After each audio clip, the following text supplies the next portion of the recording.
Self-doubt can hold people back from reaching their full potential, whether in their careers, relationships, or personal growth. Confidence is a skill that can be developed. But what are the most effective strategies to overcome negative self-talk and build lasting self-assurance? In this interview series, I'm talking to mindset coaches, psychologists, authors, and other experts who can share actionable insights on overcoming self-doubt and cultivating confidence. As part of this series, I had the pleasure of interviewing Matalya Onuoha. Matalya is the founder of Rewrite Coaching. She's an integrative alignment coach and certified human design specialist dedicated to guiding individuals toward authentic alignment. Through her unique blend of human design, neuro-linguistic programming, and energy work, she empowers clients to dissolve limiting beliefs, reconnect with their inner wisdom, and design lives that reflect their true purpose. With a focus on holistic transformation, Matalya helps soul-led individuals cultivate clarity, confidence, and intentionality in their personal and professional journeys. Thank you for being here today. How are you? I'm good. Thank you for having me. Can you back up for a second and tell our listeners what path led you to becoming the very fascinating individual I just described? A lot of stuff, a lot of stuff. Um, so I am the eldest of four children. So I have three younger siblings, and the next one beneath me is 7 years younger. So it means I have a lot of like the only child thing, but also a lot of the oldest sibling thing. So growing up, I actually spent a lot of time alone, and I would read a lot, and I was highly independent, and I was always interested in like two main things growing up. It was either like reading like psychological thrillers and how the mind works and how people do what they do. I feel like that's such a common theme, right? Like why people do what they want to do. Or it was like I was into like mystical, like that type, like fantasy type of thing, sci-fi, like anything kind of like that stretched the imagination and people kind of coming into their own power. And like all of a sudden, I'm like this normal person, I can do these magical things.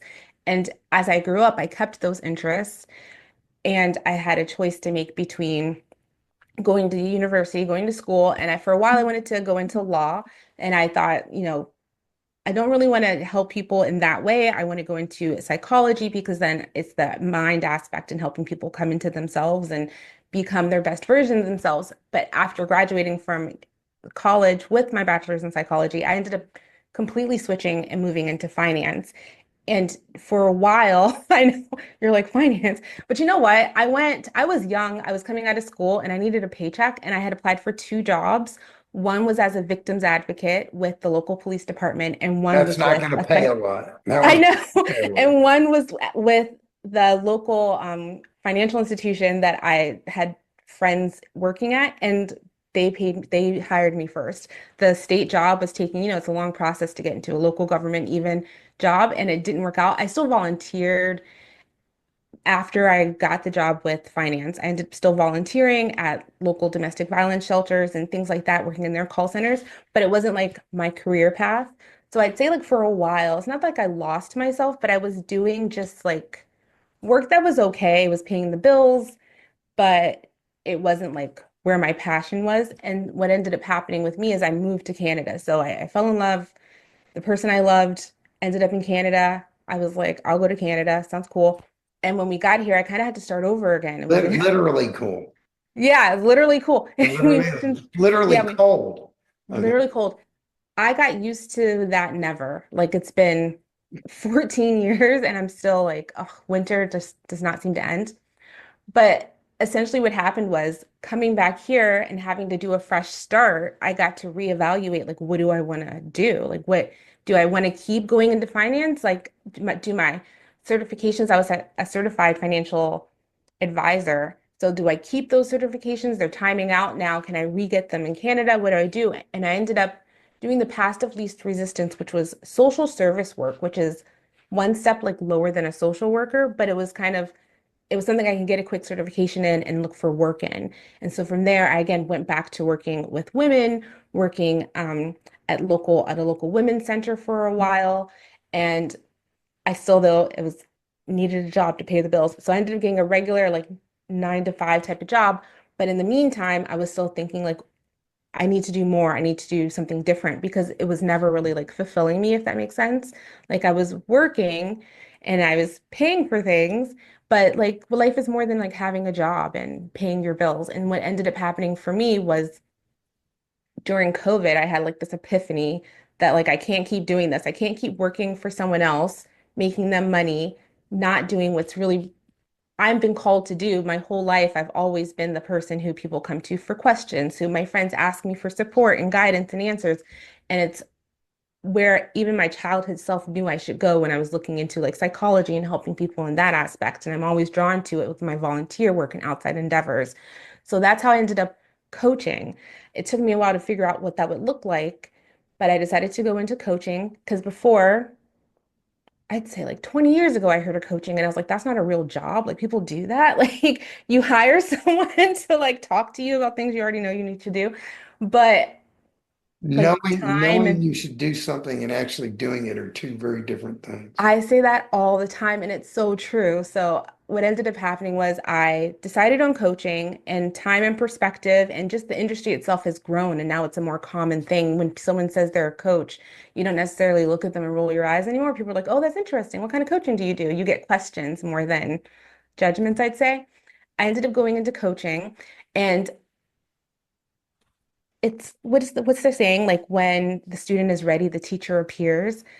A year before I decided to go into coaching in this vein of coaching and integrative coaching and coaching with mindset and helping people in this way, I was dabbling about what I could do. And someone had randomly suggested I watch a YouTube for this one random person who does EFT tapping because she asked me, "Have you ever done EFT tapping?" And EFT tapping is a form of it stands for emotional freedom techniques tapping. And what you do is you tap on different meridian points. So there's one on your hand, on your above your eyebrows, your head, and you tap on meridian points around your body.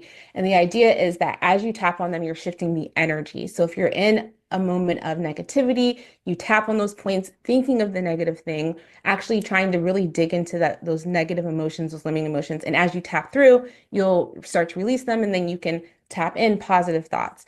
So when I was in this phase of like imbalance, not quite sure what I should do, knowing I needed to do something different, I remembered, oh yeah, there's that YouTube video. Let me go, maybe I'll watch that and I'll do it. She happened to say at the end of her video, oh, if you're interested, I have this workshop. And then she had a coaching certification, and it was the best one for me. It was absolutely, I have since gone in and joined and done other certifications. I'm in the process of being certified as a master coach. And that original coaching certification I took is like it's just the best one. It's the best training I've ever had. And what made it so valuable was that it for me, I love the science as well as like the energy. I love the spiritual and I love, the physical. And we learned so much in that. I learned about neurolinguistic programming. I had no idea what it was. I didn't know that there was the language of the mind. I learned about emotional freedom techniques, EFT tapping, but I understood why you do it and where it's all coming from, which I always need to know. I learned about somatic work. I was certified in hypnosis. I learned all these cool things, like all this cool brain stuff, but also all this kind of like weird metaphysical stuff. And part of that, and like a one-off, it was almost a throwaway, like a pre-lesson. They talked about human design because I'd never heard of it before. And I was like, I'm barely aware of my astrology. Like, what's this human design thing? But it was described as a system. And I'm like, oh, I like systems. Like, that sounds practical, which, as much as I love like the spiritual and the metaphysical, I also kind of like to have it grounded in like science. And they talk about the science behind manifestation. And so I learned about human design, but that wasn't a human design course. After I graduated from my certification and I had all these things, all these tools to help all these people with, I still was like, well, what do I do? Like, where do I find people? How do I put this together? And human design was kind of like, it was my missing piece. So I had remembered that one random video where they talked about it, and I went out and I did my own research. I found another mentor who was able to teach me human design. Then I got certified in human design because I always need a certification. I got certified in human design, and it was like the missing, like I said, it was the missing piece for me because what it helped me do was really work holistically with people. So it wasn't just that, like, I have this problem, I'm trying to transition careers, I want to grow a business. I want to work on loving myself better so I can be a better version of me in my relationships. I've been able to now pull out your design and see like energetically where are you, meant for greatness, where are you wise, where have you done your work, and I found it easier to understand, clearer and simpler than astrology. And I haven't explained to you what human design is, but I found that to be so useful. So I would say it's like this long trail of like little Natalia reading books probably well above her, pay grade at a young age that kind of has always stuck with me and led me to finally fully be more and more myself to like coaching and then also building in this energetic stuff with the human design aspect of it to do the whole circle, right? It was your journey. Yeah, yeah. It's all about the journey. And I always can see, I'm always good at like the hindsight and seeing how every choice I make leads me to where I am. Because I can see how deciding to do this I met this person and then she made that suggestion and me being in that moment and watching the video, right? Like I can see every step I took to get to like right here sitting with you. And it's always the journey. And I'm always grateful for the journey because it's how I was able to synthesize and take in all of the information I have and become like this version of me and how I can apply it later. And that's part of what I'm doing too. I think everything is lined up. Stuff is supposed to happen, and things happen for a reason in a certain order. Um, and it's being aware of it and Hmm. allowing it to happen and not getting in the way of it happen. Um, it actually I pulled this up while you were talking. It says human design is a holistic self-knowledge system that combines elements from astrology, the I Ching, Kabbalah, and modern physics to create a personalized map of an individual's energy and life purpose. It categorizes people into four energy types: manifestors, generators, projectors, and reflectors, each with unique strategies for decision making and interaction with the world. Yeah, it's Does that actually sound five about right? types. Does that Yeah, sound it's about actually right? five types though, because there's a fifth type, which is a hybrid type. It's a manifesting generator. So they have energy of both the manifestors and the generators. And the thing I love about human design, um, and is that with the five types, we're all here for a reason. Like we all have our purpose. Each of the types is here to do a certain type of work, to do their own type of thing, and they're here to help the other types. So when you learn who you are and how you're meant to work, it also tells you who you're meant to help and who you're meant to support. Like I'm a projector, I'm a guide. I'm here to support the generators and the manifesting generators. And then generators are our builders and our doers. And they're here to do work that lights them up and makes them really happy. And when they do that work, they have the energy to go on for days. Manifestors are kind of like the Kickstarters. They have the ideas and the intuition, and they come through with this new innovative ways of doing things. So they're the ones who give us all the ideas. They kind of like blaze the trail, the generators will pave it, and then the projectors are like, make sure you're taking these particular paths and you're all working together the way you should. Manifesting generators have the energy of both the manifestors and the generators. So they have the great ideas, but they also have the energy to see them through to the end. And then reflectors are like cosmic mirrors. They sit back and they watch it all unfold and they make sure we're all kind of doing our parts well and they reflect back to us when we're not, like when we're off. They have like these intuitive insights to make sure we're all kind of doing our jobs the way we should be. Based upon what you just described, I think I'm a manifesting generator. Are you? I'd have to run your chart, but if you're resonating with some of the ideas of you have these sparks of intuition and the ideas, and then you also have energy to actually like take projects and stuff from beginning to end, but also multitask. You might be doing like three things at once, four things at Oh, once. I'm not doing three, I'm doing 10 things at once. Yeah, yeah, that's Manny Gen energy. But no, and the funny thing is I used to be a generator who's had to become a manifester because I was always the person, other people would bring the stuff in and I would get it done. And Yeah. then when I went off on my own, you know, 20 something years ago, I had to become a manifester also. Probably. I find it so with human design, it's actually based on your chart. So you are what you are, and you are what you are from birth. But I will say that a lot of us work in energy that's not our own. So, like I said, I was a projector. That means projectors are non-energy meaning I'm supposed to take lots of rest and sit back. We're not designed to do more than 3 hours worth of work a day. I was living my life as a generator for a lot of the time, right? Very much as act maybe even actually as a manifesting generator because I can see things, like I can see how systems and things should work. So I have great ideas, but I don't have the energy necessarily to push them through. And it's not really my job to come up with the great ideas. It's my job to make sure that you're all working yours. But a lot of the time in my career, I was always like, go, go, go, go, go. What's the next level? How can I up level? I need a, promotion. I need to strive for these greater and higher things instead of sitting back and taking my time and kind of letting things come to me and slowly work out in my favor. I was always go, go, go, push, push, push. And that burnt me out. That I thought that's what I was just about to say. You stopped. I was going to say, sounds like that probably burned you out. That's so much. exactly what I Yeah, was it going to burnt me say. out. I had my got my first job when I was 16 and I didn't stop working until I had my first. No, that's not true. I stopped working in '08 when like I was consulting, the market crashed and so I had a break and I was able to take time. And that was the first time in however long I had not had a The job and it was world like, stopped spinning yeah. and Yeah. allowed you to get off for a minute. That was like a taste of what like I really should have been living my life like. And now I'm finally like understanding that it's okay to not be the person who has to do everything.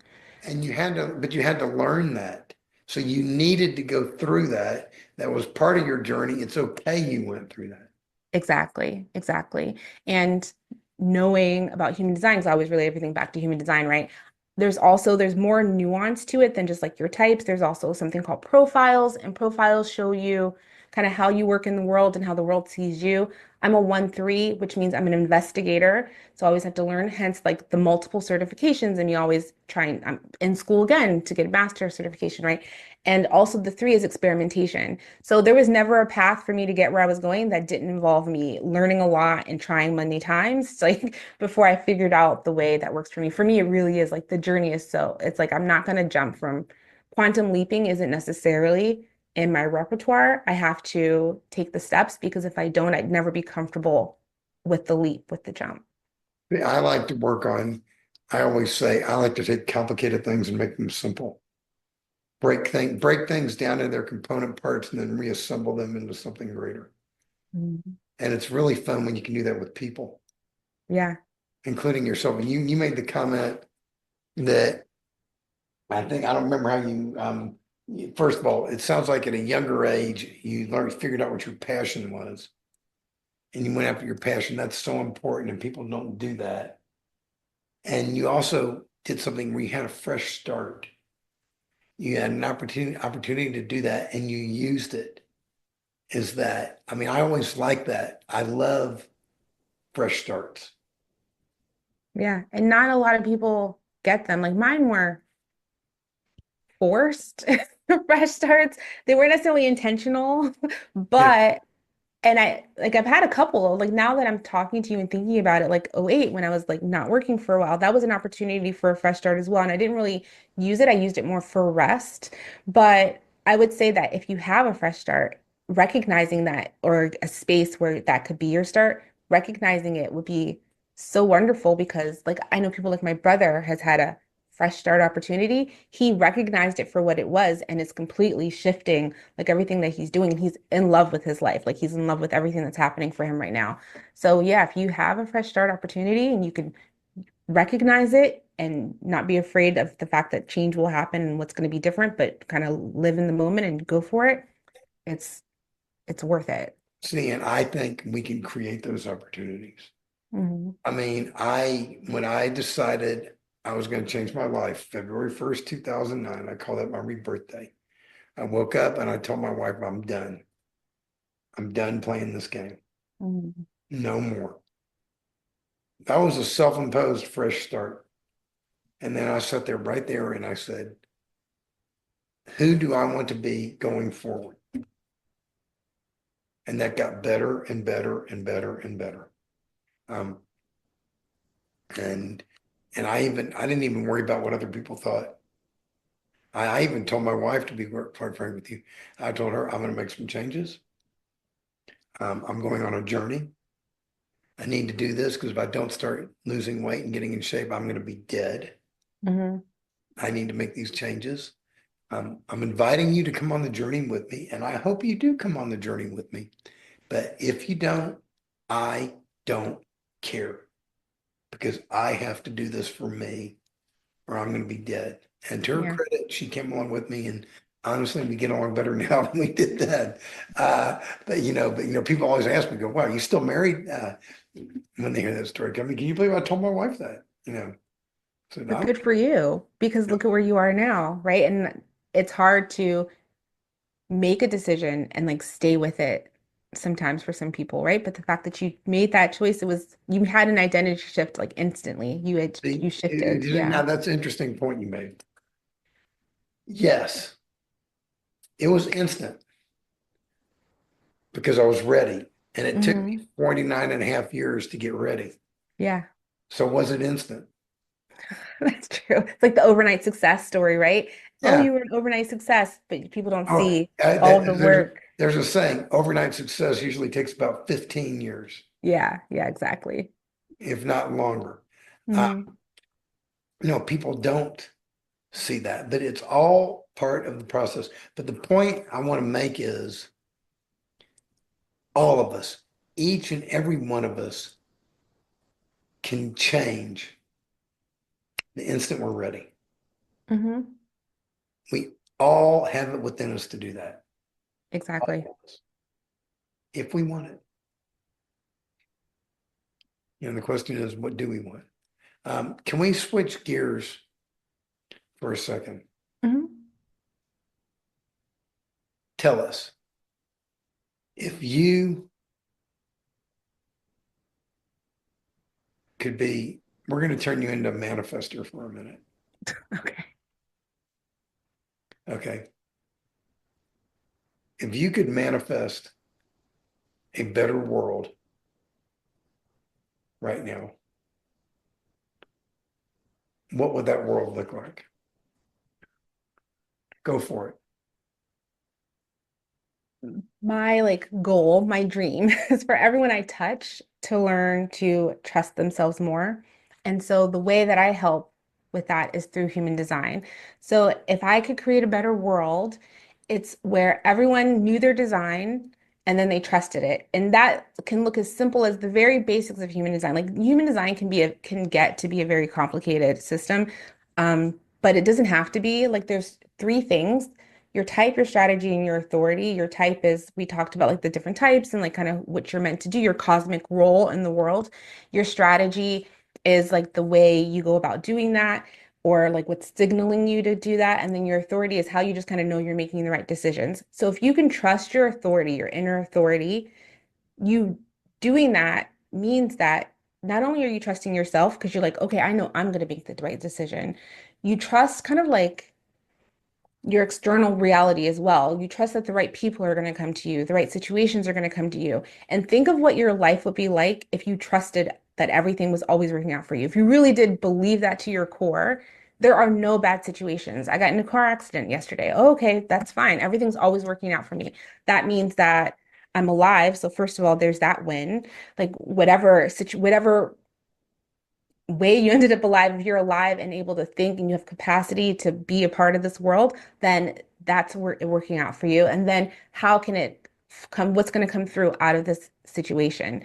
I've talked to people who are cancer survivors who have been through some really traumatic experiences, but one of the things that they continually say to me is that they had this forward focus, this forward vision. They understood that I don't know how, but I know it's going to work out. I know I'm making it to the end of this. I know I'm making it through. And yes, I might still have to deal with some of the repercussions from that situation, but I'm happy and comfortable with who I am here. So if we all had that all the time, I think the whole world would just like everyone would always, you're not always going to be happy. I was going to say be happy. You wouldn't always be happy because things will happen to make you unhappy. We all have our emotions. We all are dynamic people.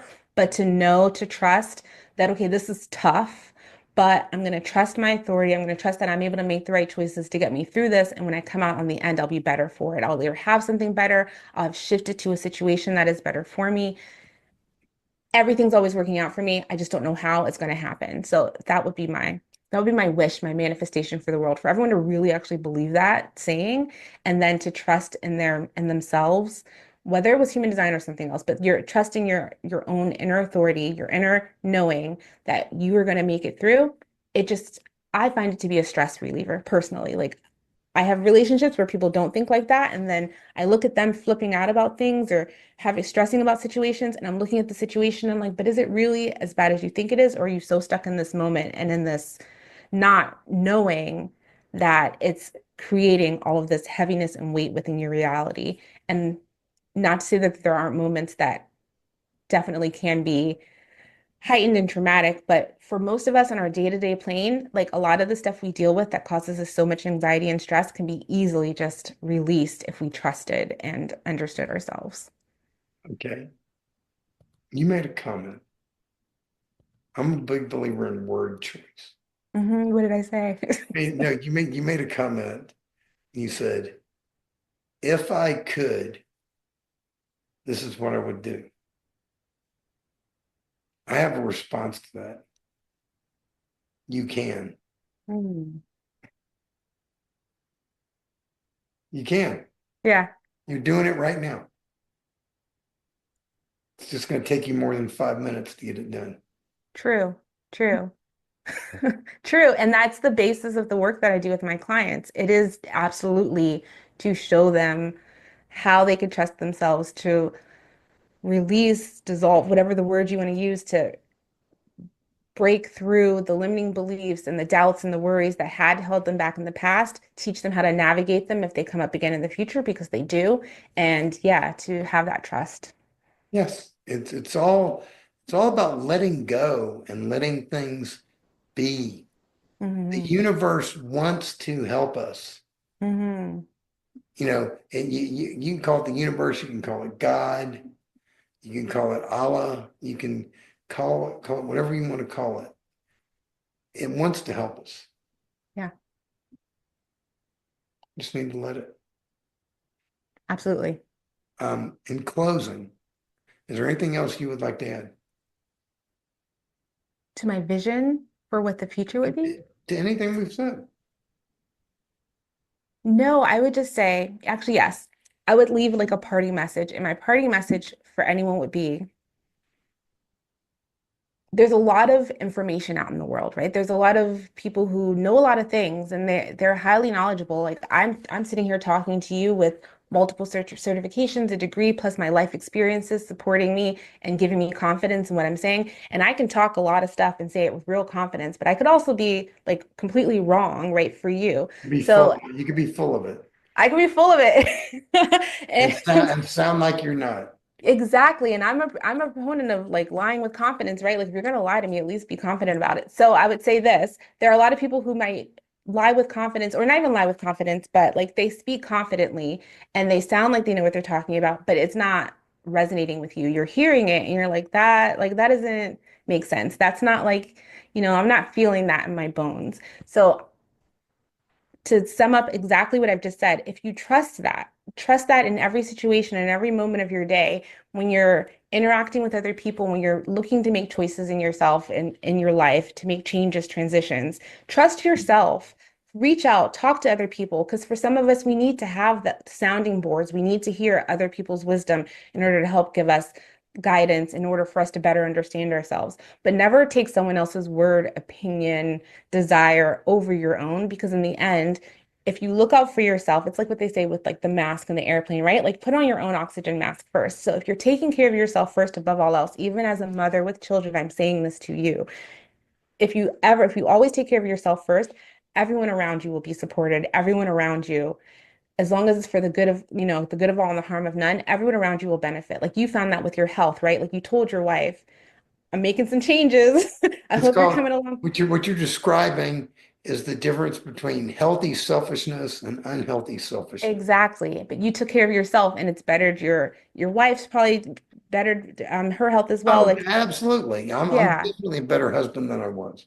Exactly. When I decided to move into coaching, and like human design is like this weird thing, like my husband was like, "What's that?" And I'm like, "I don't even know if I can explain it right now." Like when I first discovered it, but I was like, "You know what? I'm doing this and it's going to sound a little weird at first, but I'm going to go along for the ride." It has made like our interaction so much better. I understand him so much better. I'm able to use it with my children. So like find the thing that helps you understand yourself, whatever it might be, and trust it. Trust yourself is what I mean by that. And just always trust yourself and take care of yourself above all else. And know that it's okay to love yourself and put yourself first because sometimes it's what has to happen. It's what has to happen in order to support everyone else around you as well. Well, I will tell you, having listened to you both during this interview and before the interview for the last hour and 15 minutes, your met for whatever it's worth, your message gets the Stanley stamp of approval. Thank you. I think it's worth a lot having gotten to know you as Yeah, well. I appreciate that. for whatever it's worth. Yeah. Not that you needed my approval. I like the way you think. I like your energy. Um, I find it very rewarding to speak with you. I love hanging around people like you, and I think it's a good thing. And I think anybody listening to this message, if they want you to help them, I think you can. I think I can too. And it's been a pleasure talking to you. The time has flown by. Like I did not even realize we've been talking for as long as we have. So I really appreciate you inviting me to interact with you in this way and take this time because I've really enjoyed it as well. You're very welcome.